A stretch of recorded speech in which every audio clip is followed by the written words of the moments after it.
제2차 세계대전 동안의 공중전투의 서사.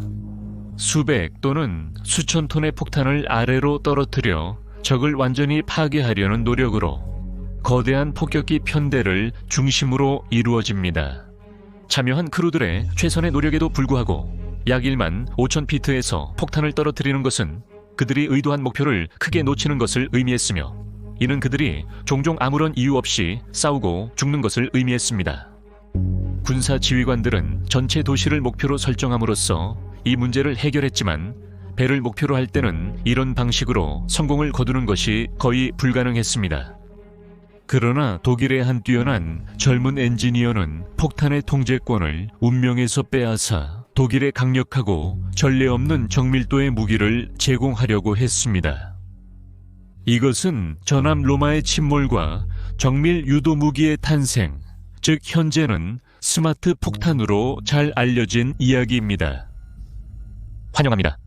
What's up to the world에 오신 것을 환영합니다. 1922년 10월 30일 베니토 무솔리니가 이탈리아에서 권력을 잡았습니다. 이는 무솔리니의 국가 파시스트당의 수천 명의 지지자들이 로마로 행진한 이른바 로마 행진 이후에 왕 에마누엘 3세에 의해 총리로 임명되었습니다. 다가오는 몇 년 동안 유럽은 방금한 유럽 독재자를 물리친 후에 무솔리니가 그의 통치에 반대하는 모든 것을 탄압하는 법을 제정하는 것에 대해 경악했습니다. 이로 인해 그는 그의 조국에서 외부로 확장하기 시작하기 전에 이탈리아의 논쟁에 여지없는 지도자가 되었습니다. 무솔리니는 로마 제국의 복원을 중심으로 한 웅대한 야망을 가지고 있었습니다.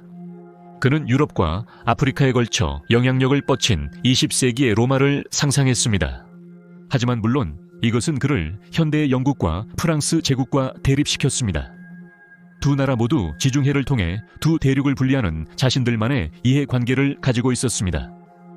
그는 주저하지 않고 이탈리아가 지중해 주변에서 지배적인 힘을 갖는 것이 신성한 권리라고 믿었고, 그가 권력을 잡은 지 1년도 안 되어 이탈리아의 국내 존재에 반대하는 반군 부족들의 반란을 진압하기 위해 병력을 리비아에 파견했습니다.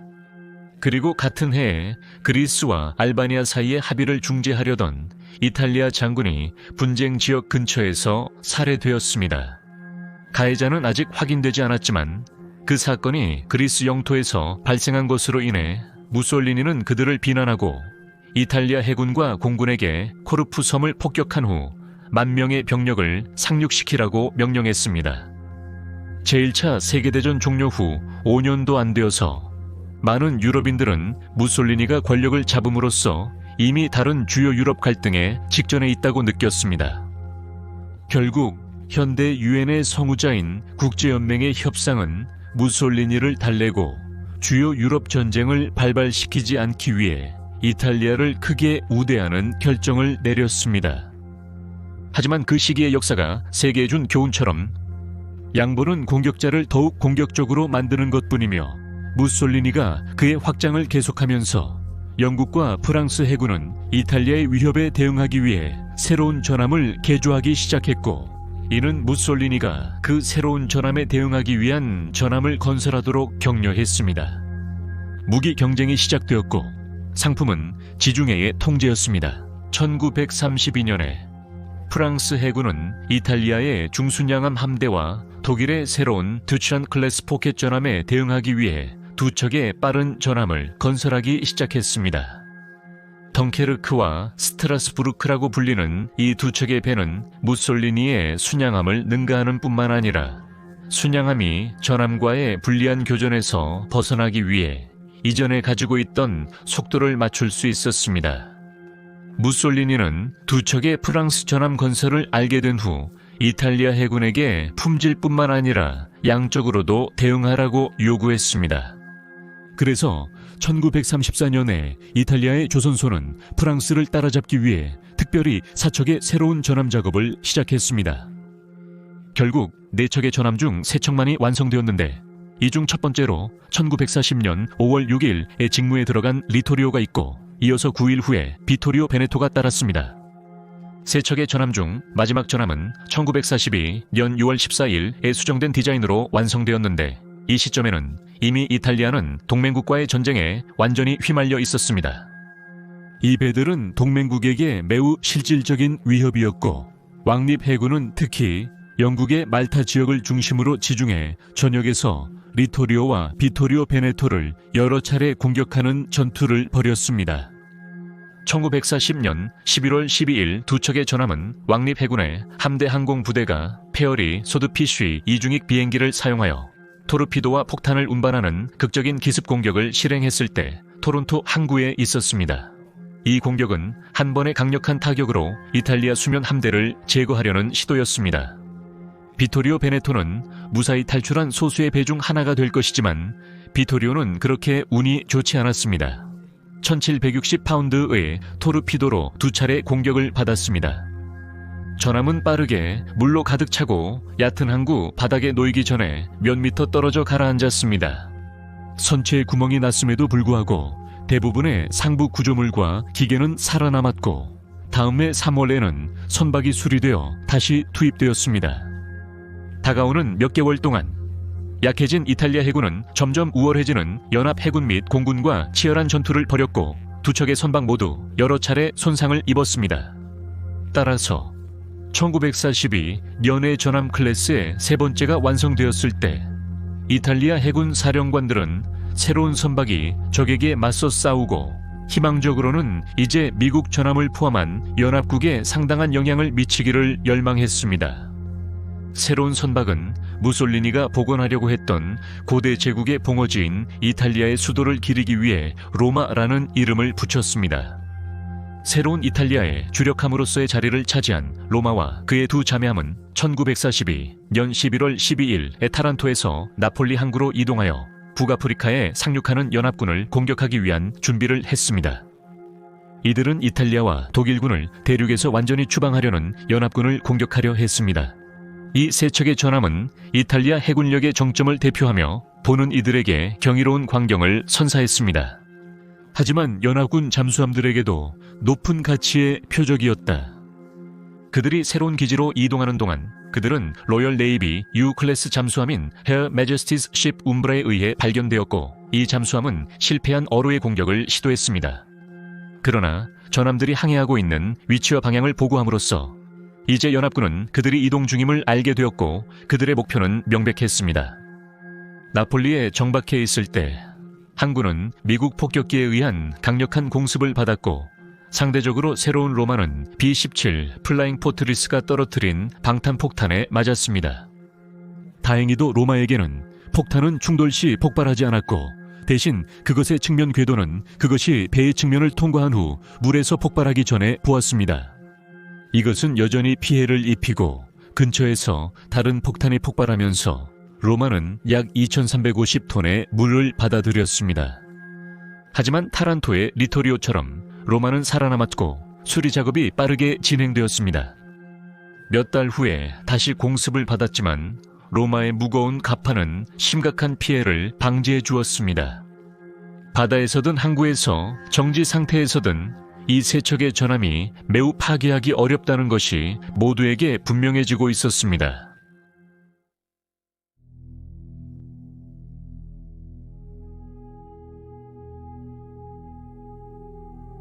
(1936년부터) (1939년까지) 싸워진 스페인 내전은 어느 정도 제2차 세계대전이 가져올 결과를 예고한 것이었습니다.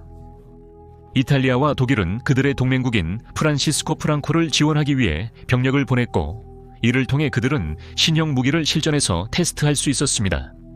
하지만 영국, 프랑스와의 주요 대결 전에 그들을 운용하는 전술을 완벽히 다듬을 수 있었습니다.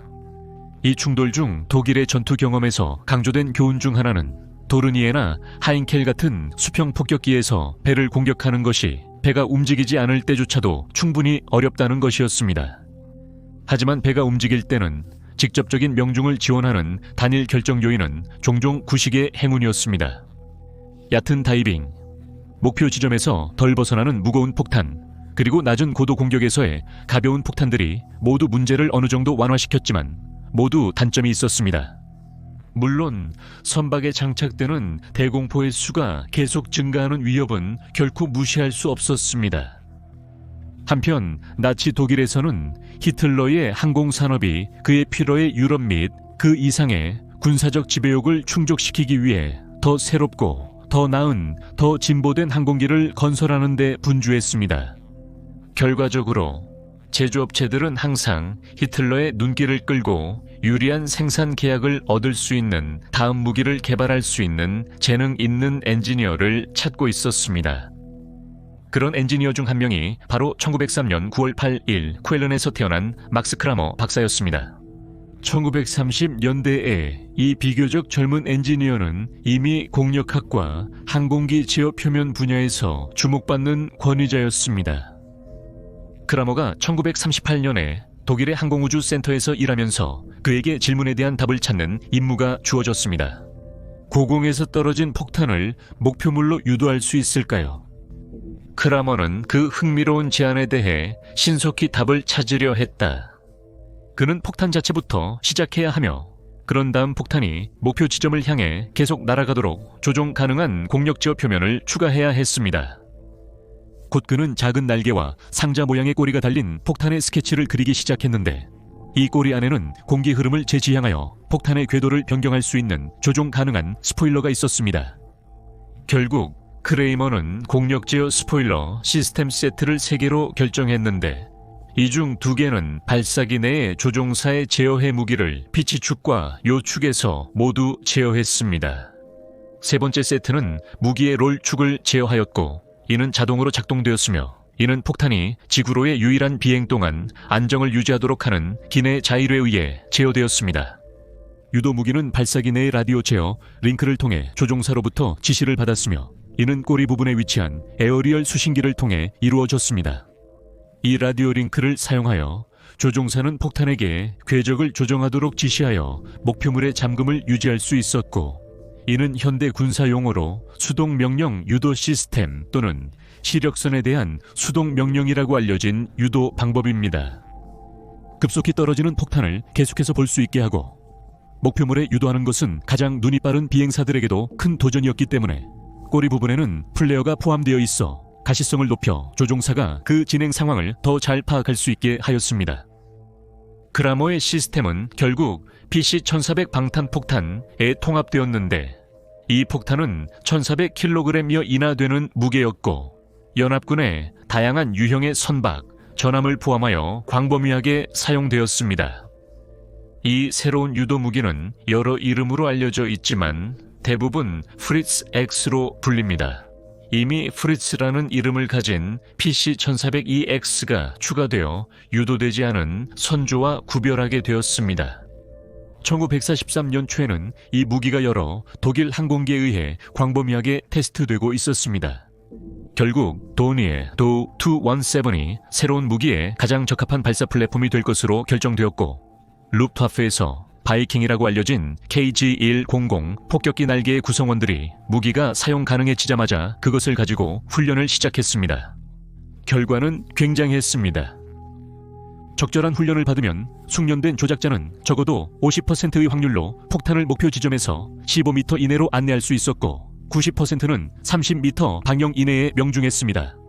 이러한 결과는 대상이 되는 어떤 배에도 무거운 피해를 입힐 것을 거의 보장했고 동시에 폭격기는 5.6km 떨어진 안전한 곳에 있었습니다.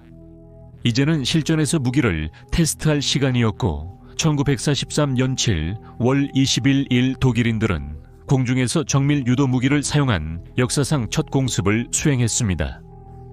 이 시점에는 연합군이 시칠리아에 상륙하여 독일군과 파시스트 이탈리아군을 천천히 추방하고 있었는데 이는 일부 경우에는 무솔리니 정권에 대해 격렬하게 반대하는 현지 인구의 도움을 받았습니다. 허스키 작전이라고 불리는 이 작전에서 버나드 몽고메리 장군 아래의 영국군의 주요 목표는 시칠리아 동해안에 위치한 아우구스타 항구를 점령하는 것이었는데 그들은 7월 13일에 이를 성공적으로 수행했습니다. 따라서 독일군은 이제 항구를 사용하는 연합군 함선에 대해 새로운 놀라운 무기를 전투에서 테스트하기로 결정했지만 결과는 연합군이 유도 무기로 공격당하고 있다는 것을 인지하지 못할 정도로 실망스러웠습니다.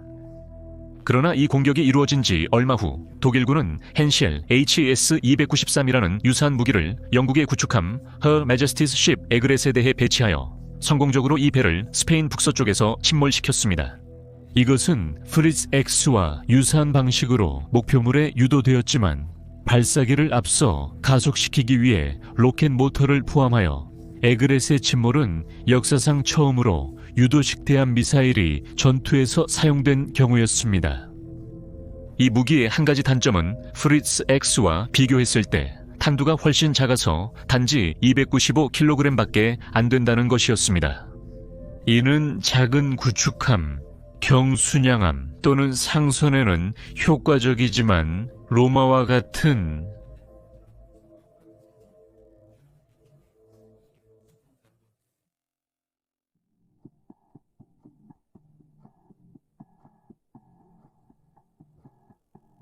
무솔리니는 한때 그의 군대가 영광스러운 승리를 거두고 20세기의 새로운 로마 제국을 건설할 거대한 전투를 꿈꾸었지만 실제로는 그런 것과는 거리가 멀었습니다. 그의 영국과 그리스에 대한 전역은 완전한 실패였고 두 경우 모두 히틀러의 베르마흐트에 의해 구조받아야 했습니다. 이탈리아의 군사적, 산업적 지원 기반이 이런 현대적인 충돌을 견디기에는 간단히 말해 부족했고 히틀러가 더 이상 그들과 싸우는데 관심을 두지 않고 대신 소비에트 연방에 집중하게 되자 북아프리카는 잃어버렸고 이는 동맹국의 폭격기와 전함이 이탈리아 남부를 위협할 수 있는 기지가 되었습니다. 이는 결국 시칠리아 침공으로 이어지고 결국에는 이탈리아 본토 자체로 이동하게 되었습니다. 모든 반대파에 대한 그의 수년간의 탄압에도 불구하고 1943년 7월 말에는 이탈리아 파시스트 계급 내부에서도 무솔리니의 목을 요구하는 사람들이 있었습니다. 1943년 7월 24일 전쟁이 시작된 이후로 한 번도 회의를 개최하지 않았던 파시스트 고위 의회는 무솔리니를 회의에 소집하여 그들이 이탈리아 군대의 최고 사령관으로 에마누엘 3세 왕을 임명하기로 결정했다는 사실을 알렸습니다. 무솔리니는 분노했지만 더 많은 일이 일어났습니다. 다음 날 왕은 무솔리니를 모든 직책에서 해임하고 그를 체포하였습니다. 그는 그 후에 구급차로 감옥에 보내졌습니다. 이탈리아의 지도자들은 이제 까다로운 공영에 처해 있었으며 특히 피에트로 바도글리오가 이탈리아의 새로운 총리로 임명되었을 때였습니다. 바도글리오는 이탈리아가 동맹국의 공습과 시칠리아에서 북쪽으로 행진하는 동맹국 병력에 맞서 파괴를 면할 수 없는 현재의 길을 계속할 수 없다는 것을 알고 있었습니다. 그러나 동시에 그는 자국에 주둔한 수천 명의 독일군과도 싸워야 했는데 이들이 진영을 바꾸면 적이 될 처지였다. 따라서 바도글리오는 히틀러와 파시즘에 대한 지속적인 지지를 공개적으로 고백해야 했지만 동시에 그는 동맹국과의 휴전을 위한 비밀 협상에 들어갔습니다.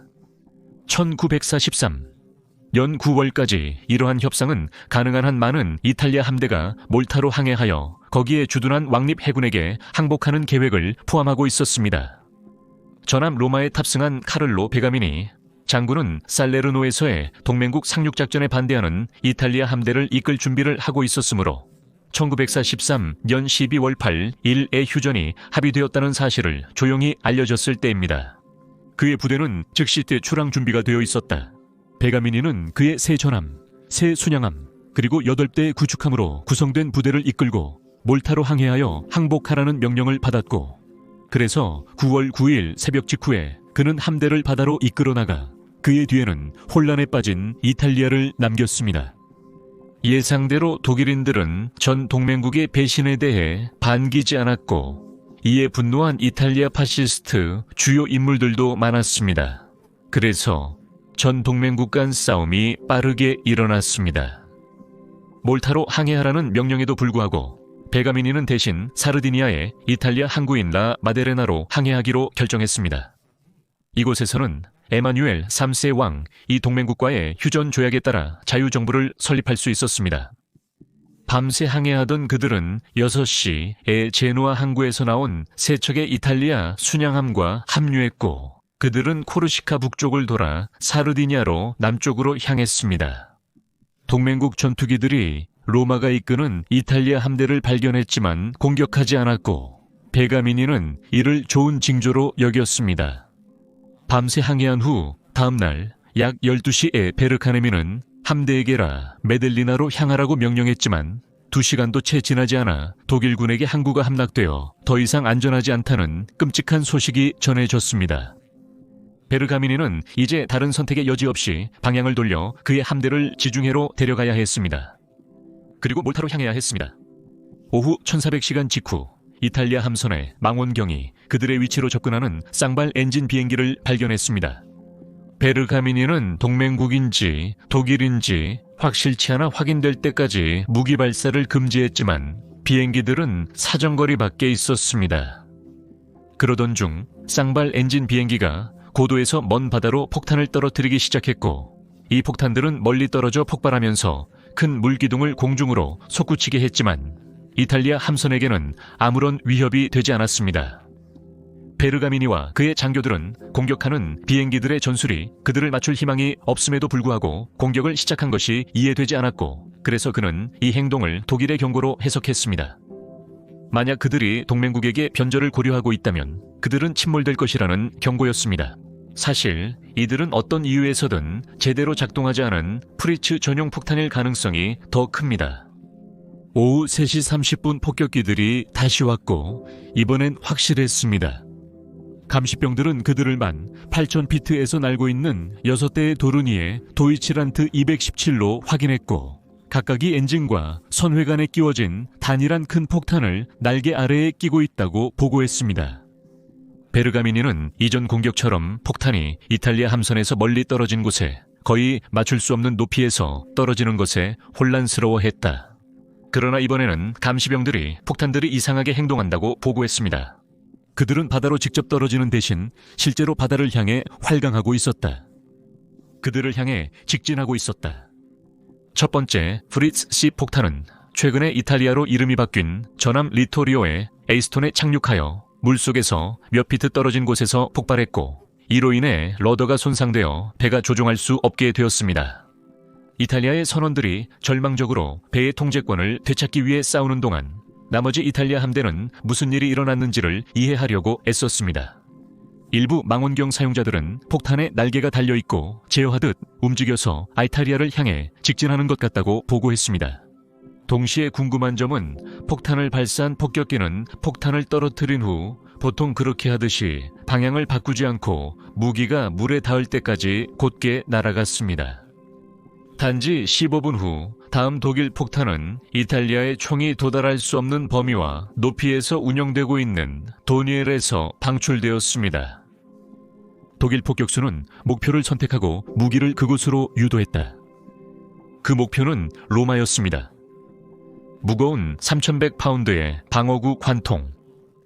유도 폭탄은 떨어지면서 그런 에너지를 얻었기 때문에 그것이 전함의 후방 스타보드 측면에 충돌했을 때 방어 갑판을 바로 관통하고 몇 층의 갑판을 더 관통한 후에야 선체를 관통했습니다.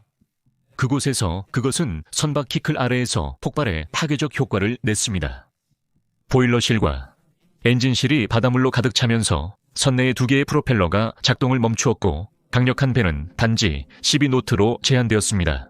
또한 전기 단락으로 인해 배의 후방 부분 전체에 수백 개의 작은 불이 발생했습니다. 더 많은 독일 비행기가 나타나 이탈리아 함대는 로마를 도울 수 없었고 로마는 급속히 약해지고 있었다. 7분 후 독일군은 치명상을 입은 전함에 2차 공격을 감행했다. 오후 1552시에 로마는 두 번째 폭탄에 다시 피격되었는데 이번에는 스타보드 측면에서 이번에는 가장 앞쪽에 엔진실 내부에서 폭발하며 1번 포탑의 탄약고를 점화시켰고 이로 인해 선체가 찢어져 더욱 심한 침수가 발생했습니다. 몇 순간 후 2번 포탑의 탄약고가 폭발하여 전체 포탑을 하늘로 날려버리고 과정 중에 전방 상부 구조물을 파괴했으며 상층 갑판에서 그에게 사용된 독일의 무기에 대응할 수 없었던 베르가미니를 죽였습니다. 한때 멋진 모습의 그 배는 탄과 비틀린 금속에 엉망이 되었고 연기와 불길에 휩싸였습니다. 반면 물은 아래에서 빠르게 모든 갑판의 모든 공간을 채우고 있었습니다. 1612시에 로마는 사망의 고통을 겪고 있었고 먼저 앞부분이 가라앉은 후에 뒤집어지고 두 동강이 나서 파도 아래로 사라졌습니다. 1615 그 선원 중 1253명이 물에 묻힌 채로 사라졌습니다. 이탈리아 함대는 충격에 빠져 독일의 효율적인 공격에 의해 그들의 주력함이 전멸한 후 전쟁의 대부분을 동맹국에 의해 말타에서 억류되었습니다.